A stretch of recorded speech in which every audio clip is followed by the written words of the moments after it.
नमस्ते बिहार, मैं हूं आपके साथ विभा उपाध्याय और खबर मुजफ्फरपुर से, जहां पर सदर अस्पताल की लापरवाही की वजह से एक युवक को अपनी मां का शव कंधे पर लेकर अस्पताल से निकलना पड़ा। शव ले जाने के लिए उसे वाहन नहीं दिया गया, लिहाजा वो भाड़े के रिक्शे पर शव ले जाने को मजबूर था। तस्वीरें आपके सामने हैं। हैरानी की बात ये कि सातपुरा निवासी कमल शाह की मां के शव को ले जाने के लिए इसलिए वाहन नहीं मिला क्योंकि डॉक्टरों के मुताबिक उनकी मौत अस्पताल आने से पहले हो चुकी थी। करीब 2 घंटे तक पीड़ित परिवार प्रबंधन से गुहार लगाता रहा, लेकिन उसकी किसी ने नहीं सुनी। सिविल सर्जन से जब इस लापरवाही के बारे में पूछा गया तो उन्होंने इस पर चुप्पी साध ली। हालांकि अस्पताल के कर्मी का यह कहना है कि परिवार को वाहन मुहैया कराया जा रहा था, लेकिन उसने खुद ही वाहन लेने से इनकार कर दिया। हो गया।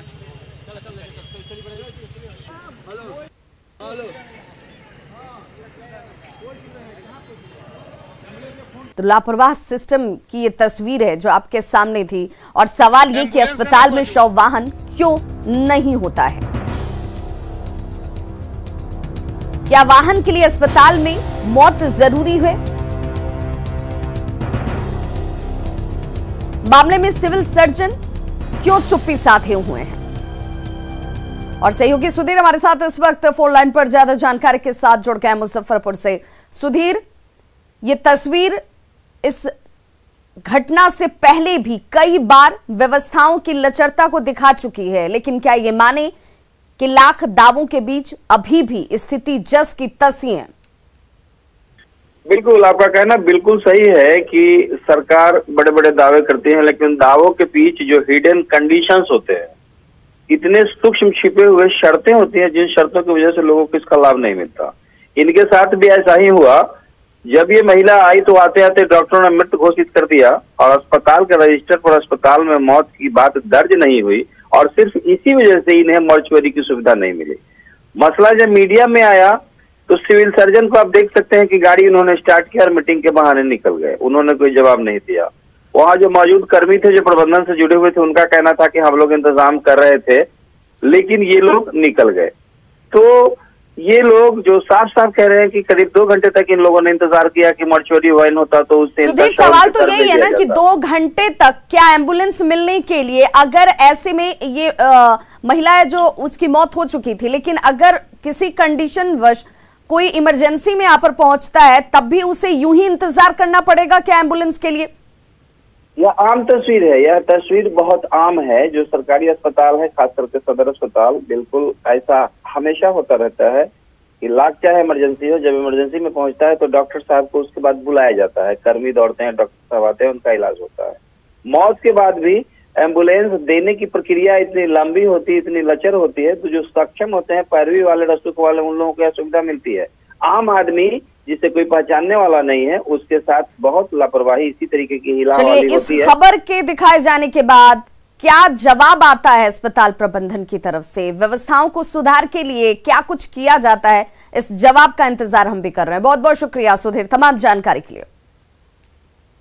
गया में स्कूली छात्रा के साथ बदसलूकी का वीडियो तेजी से वायरल हो रहा है। सोशल मीडिया पर वायरल वीडियो सभ्य समाज पर कई सवाल खड़े कर रहा है। बताया जा रहा है कि अभी भी बेटियां सुरक्षित नहीं हैं, कदम कदम पर शैतान खड़े हैं।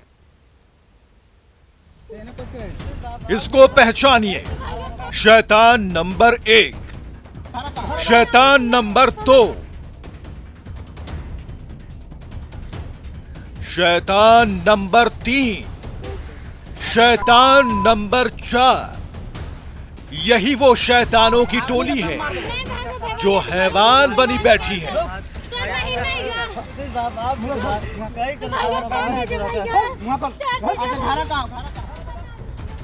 वायरल वीडियो में बदसलूकी की पूरी कहानी बताएंगे, लेकिन सुनिए कैसे ये हैवान इन 2 नाबालिग लड़का लड़की की शादी कराने पर उतारू है। पहले इसको पूछे एड्रेस है, इसको पहले आराम से पूछे। दोनों को शादी कराओ। हाँ, दोनों को शादी कराओ। हाँ। दरअसल दोनों नाबालिग लड़का लड़की लवर बताए जा रहे हैं। यहाँ एक दूसरे से मिलने आए थे कि अचानक से कुछ मंचोलों की टोली इन्हें घेर लेती है। लाल शर्ट पहना एक बदमाश लड़की के दुपट्टे को खींचने लगता है।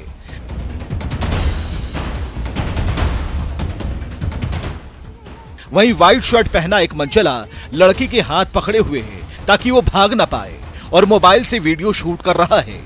नाबालिग गिड़गिड़ा रही है, कह रही है कि माफ कर दो भैया, दोबारा गलती नहीं होगी।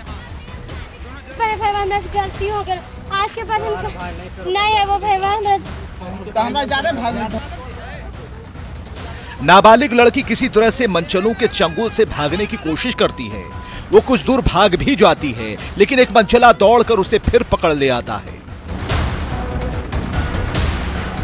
नाबालिग लड़की अब पांव पर गिरकर माफी मांग रही है। नहीं है वो ज्यादा भागना था। गोल पर गलती हो गई, आज के बाद नहीं है वो ज्यादा भागना था। नाबालिग लड़की बार बार कहती है भैया माफ कर दो, वीडियो मत बनाओ, वीडियो को वायरल मत करना। लेकिन मंचले ना सिर्फ वीडियो बनाते हैं बल्कि आरोप है कि वीडियो को सोशल मीडिया पर वायरल भी कर देते हैं। वीडियो वायरल नहीं करी भैया, गोल पर गलती हो गई, आज के बाद नहीं है वो वीडियो वायरल नहीं करी भैया, गोल पर गलती हो गई, आज के बाद नहीं है वो एक और पीड़ित लड़की के साथ मंचले छेड़खानी कर रहे हैं तो दूसरी ओर फोन कर रहे लड़की के दोस्त का मोबाइल छीन लेता है और झन्नाटेदार थप्पड़ जड़ देता है।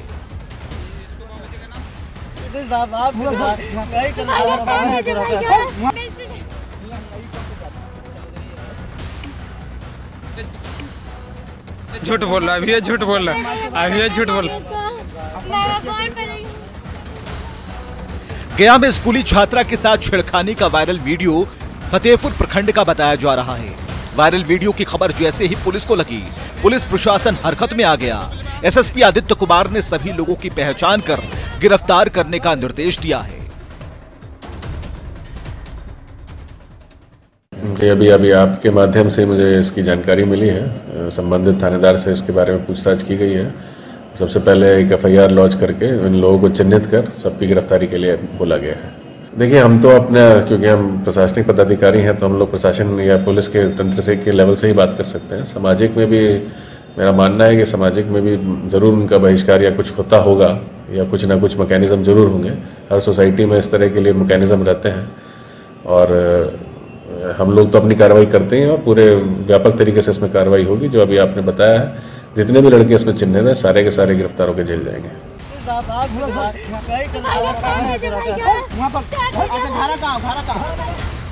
वायरल वीडियो के बारे में बताया जा रहा है कि वीडियो 20 फरवरी का है। छात्रा स्कूल से लौटकर अपने किसी नाबालिग दोस्त से मिलने गई थी, तभी गांव के कुछ मंचलों की नजर पड़ी। फिर दोनों नाबालिगों को पकड़कर मंचले छेड़खानी करने लगे। जाति पूछता है, नाम, गांव, पिता का नाम पूछता है, लेकिन बड़ा सवाल है कि समाज के ये कौन ठेकेदार हैं जो नाम जाति पूछकर छेड़खानी करते हैं।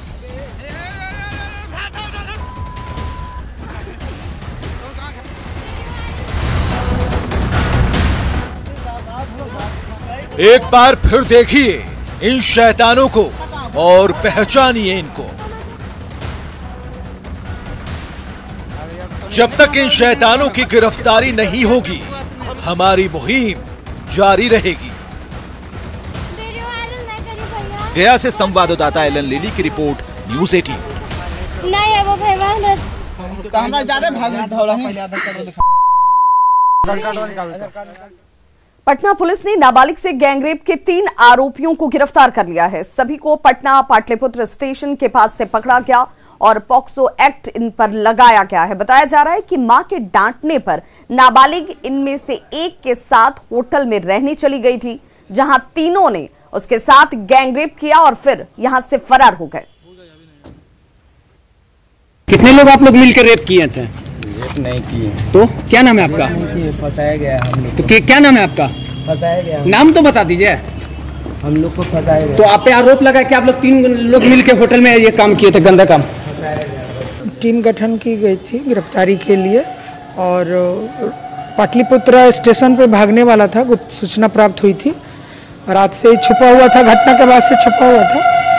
तो इसी में गुप्त सूचना को देखा जा रहा है, भागने की तैयारी में है। तीनों दिखाई दिया, उसी सूचना पर गिरफ्तार हो गए हैं तीनों। दरभंगा के डीएमसीएच में पीएफ फंड के भुगतान को लेकर जमकर हंगामा किया गया। डीएमसीएच के सफाई कर्मी और ठेकेदार पीएफ फंड के भुगतान को लेकर आपस में ही उलझ पड़े। नौबत मारपीट तक जा पहुंची, जिसमें दोनों की तरफ से कई लोग घायल हुए हैं। दरअसल सफाई कर्मी पीएफ फंड में रुपए जमा नहीं होने से नाराज थे और ठेकेदार से पीएफ के पैसे मांगे जा रहे थे, जिसके बाद मारपीट की नौबत आ गई। पीएफ वाला जो होता है, पीएफ के लिए सब जो है लड़ाई कर रहा था अपना बात से। लड़ाई के मतलब झगड़ा नहीं, मतलब सफाई कर्मी सब जो है पीएफ के लिए बात विचार कर रहा है। सारा किसकुमान मंडल है, ये सारा प्रक्रिया कराता है लड़का को जान से मरने के, जो आगे कभी भी किसी प्रकार का ये काम नहीं कर सके। हो सकता था हमारे बच्चा से यही सब का दिक्कत होगा, इसलिए कराया है। बेतिया के चर्चित दया वर्मा हत्याकांड पर सियासत शुरू हो गई है। एक तरफ दया वर्मा हत्याकांड के नामजद वाल्मीकि नगर विधायक रिंकू सिंह की गिरफ्तारी की मांग कांग्रेस कर रही है, तो वहीं पीड़ित परिवार से मुलाकात कर जाप प्रमुख ने सियासत को और तेज कर दिया। पप्पू यादव ने सरकार के साथ साथ विपक्ष पर भी जोरदार हमला बोला है। उन्होंने कहा कि विपक्ष अगर दया वर्मा के परिवार को न्याय दिलाना चाहती है तो सदन में सरकार से सवाल पूछती क्यों नहीं।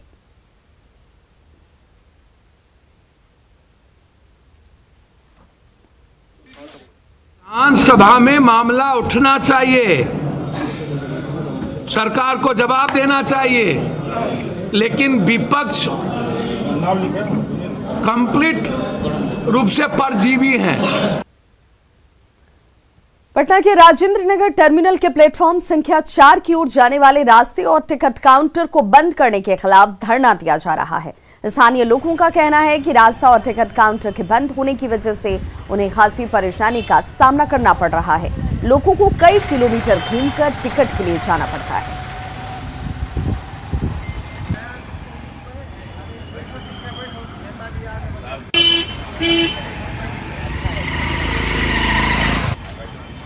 राजेंद्र नगर टर्मिनल जो है उस पर प्लेटफॉर्म नंबर 4 अवरोध किए हुए हैं और टिकट खिड़की भी बंद किए हुए हैं, जिससे लोगों की काफ़ी परेशानी होती है। फिर उस तरफ उस पार होके कॉमर्स कॉलेज तरफ जाके टिकट कटाना पड़ता है या प्लेटफॉर्म पर चढ़ना पड़ता है, जो बड़ा मुश्किल का काम है।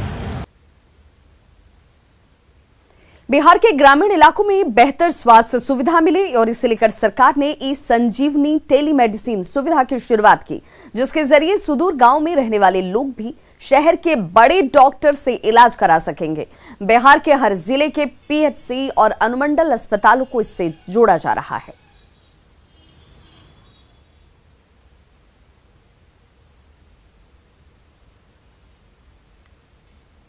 दूरस्थ जगहों में भी जहां से लोग नहीं पहुंच पाए हैं यहाँ, तो इस टेलीमेडिसिन के जरिए वो जैसे अपना तकलीफ बताए हैं और मैं यहाँ से उनको दवा लिखाऊंगा, फिर फॉलोअप में रहेंगे। और इसकी एक विशेषता ये है कि अगर व्हाट्सएप के थ्रू करें तो हम लोगों से डायरेक्ट बातचीत भी हो सकती।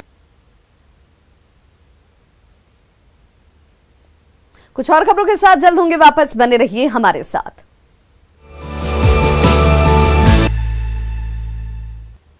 और चलिए अब आपको दिखाते हैं बिहार की घुड़सवार पुलिस के अनोखे करतब, जिसे देखकर आपको भी बिहार पुलिस पर फक्र होगा। पुलिस सप्ताह की शुरुआत के मौके पर पटना में अश्वरोही सैन्य पुलिस के जवानों ने अपनी काबिलियत का दमदार प्रदर्शन किया।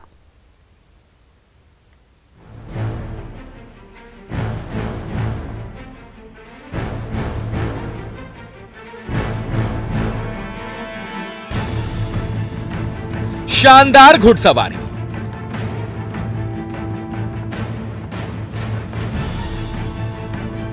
और उस पर कई तरह के हैरत अंगेज करतब दिखाते।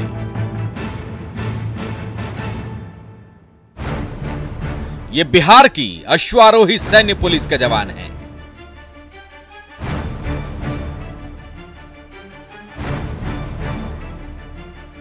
इन जवानों का दम लोगों को कम ही देखने को मिलता है।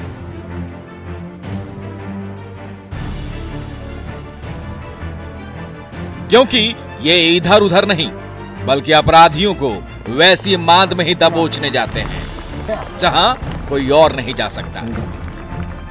कठिन अभियानों में जहां पैदल चलना या गाड़ियों का चलना मुश्किल होता है, दुरूह होता है, वहां माउंटेड पुलिस की बहुत अहम भूमिका होती है। इसीलिए हर राज्य की पुलिस, केंद्रीय पुलिस बल माउंटेड प्लेटून अपने यहाँ विकसित करती है। हमारे राज्य में माउंटेड पुलिस की बहुत पुरानी परंपरा है। आम लोग हर साल बिहार पुलिस सप्ताह के दौरान ही इन जवानों का जौहर देख पाते हैं, जिसके पहले दिन पटना के वेटनरी कॉलेज कैंपस में हुए इस आयोजन के बाद कई पुलिस वालों को सम्मानित भी किया गया।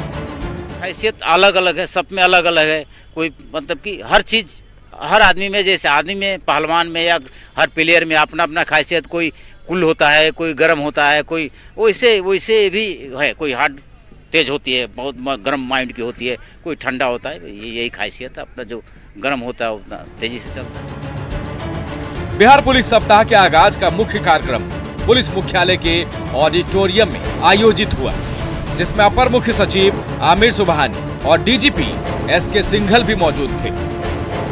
देखिए, पुलिस सप्ताह जो है हमारा, उसमें एक तो सेल्फ इंट्रोस्पेक्शन का जो मुद्दा है वो बहुत इम्पोर्टेंट है कि हम लोगों ने विगत वर्षों में क्या क्या किया और क्या करना चाह रहे हैं। दूसरा, हम अपनी जो सिस्टर एजेंसीज हैं, सिस्टर ऑर्गेनाइजेशंस देश विदेश में, उन लोगों ने जो काम किए हैं उनमें से कितने काम किस हद तक हम अपनी बिहार पुलिस के कार्यप्रणाली में समावेश कर सकते हैं। दूसरा काम इसका ये है। तीसरा काम इसमें यह है कि हम पुलिस को पब्लिक के साथ क्लोज इंटरेक्शन में किस तरह से आगे लेके जाएं।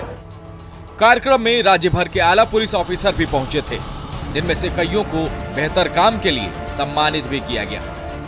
पुलिस वीक में सम्मानित किए की बात है। मुख्य रूप से यह CCTNS प्रोजेक्ट को लेकर के प्रशस्ति पत्र दिया गया था। इससे अन्य जिले को भी आगे बढ़ने के लिए प्रोत्साहन मिलेगा, अन्य पुलिस अधीक्षक जो हैं उनको भी आगे बढ़ने में प्रोत्साहन मिलेगा। 27 तारीख तक राज्य भर में बिहार पुलिस की तरफ से कई कार्यक्रमों का आयोजन किया जाएगा, जहां पुलिस वाले आत्ममंथन करने के साथ लोगों का भरोसा जीतने की कोशिश भी करेंगे। अमित सिंह, न्यूज़ 18 पटना।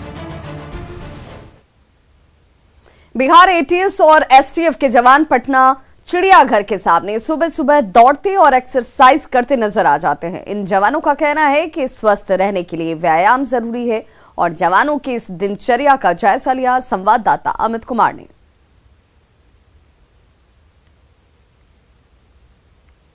स्वस्थ रहेंगे तो रक्षा करेंगे, और इसी उद्देश्य के साथ यहाँ देख सकते हैं कि जहाँ पे जो ATS के जो जवान हैं वो यहाँ पे जो है सुबह सुबह जो है एक्सरसाइज कर रहे हैं। यहाँ पे कदम ताल करते हुए यहाँ पे जो है एक्सरसाइज इनके द्वारा किया जा रहा है।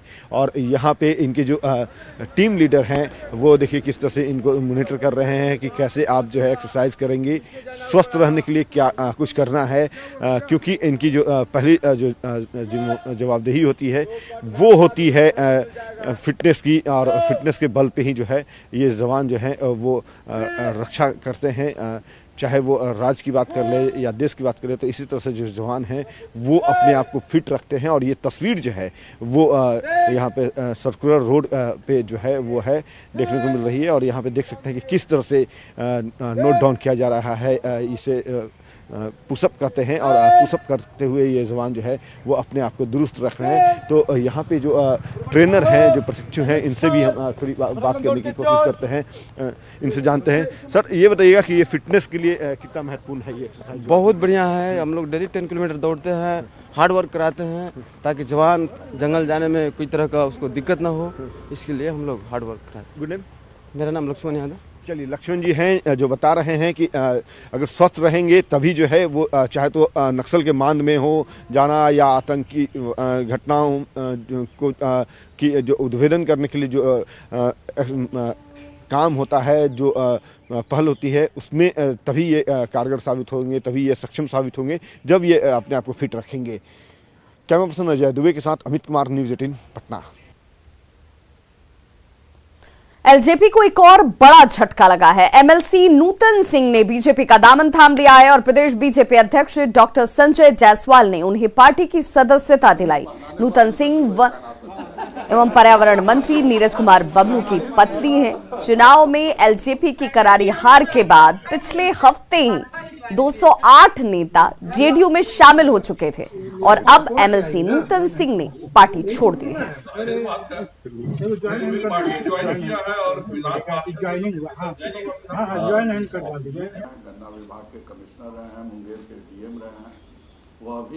अभी अपना आगे बढ़ने को सोचते हैं और इसमें कोई बुराई भी नहीं है। जो कार्यकर्ता जिस दल के प्रति विश्वास व्यक्त करता है उस दल में रहता है। और इनके नूतन जी के पति तो हमारे वन एवं पर्यावरण मंत्री हैं, तो यह जाहिर बात है कि एक भाजपा को भी अच्छा नहीं लग रहा था कि परिवार के एक सदस्य दूसरे दल में हो। उनको भी अच्छा नहीं लग रहा होगा कि उनके परिवार का एक सदस्य भारतीय जनता पार्टी से मंत्री है, इसलिए उन्होंने इच्छा जाहिर की, मैंने उनका स्वागत किया। नूतन सिंह के बीजेपी में शामिल होने पर हिंदुस्तानी आवाम मोर्चा ने एलजेपी पर तंज कसा है। हम के प्रवक्ता दानिश रिजवान ने सवाल किया कि क्या चिराग अब भी कहेंगे कि उनका बीजेपी से गठबंधन है। दानिश ने कहा कि चिराग ने रामविलास पासवान के सपनों को चकनाचूर कर दिया। नहीं पहनाने को आप नूतन जी को ही पहना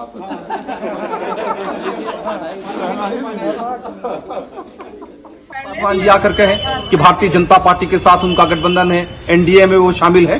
देखिए एक चीज बहुत स्पष्ट है, चिराग पासवान जी की तानाशाही और उनके व्यवहार ने आदरणीय नेता रामविलास पासवान जी के सपनों को चकनाचूर कर दिया गया है। नेता प्रतिपक्ष तेजस्वी यादव कोरोना पर सवाल उठाते हैं, लेकिन कोरोना से बचाव के लिए वे क्या करते हैं। प्रेस कॉन्फ्रेंस के दौरान जब उनसे ये पूछा गया कि आप पॉकेट में मास्क रखते हैं, उसका इस्तेमाल क्यों नहीं करते, तो उन्होंने कहा कि बचाव जरूरी है, लेकिन देखना होगा कि किनका इम्यूनिटी कितना है। पब्लिक फिगर होते हैं, उनका ज्यादा दायित्व बनता है। सर 1 लाख को क्या उसमें कोई नहीं, सोशल जवाब देने दीजिए। सोशल डिस्टेंसिंग तो जहां तक आप जान ही रहे हैं, सोशल डिस्टेंसिंग इसलिए ना हो ताकि संक्रमण जो है वो फैले ना। तो इस महामारी में तो आप सब लोगों को सावधान रखना। आपने मास्क कैरी किया अपना? हम पॉकेट में लेके हमेशा चलते हैं। तो खबरों का सिलसिला लगातार जारी है, आप देखते रहिए न्यूज़ 18 बिहार झारखंड।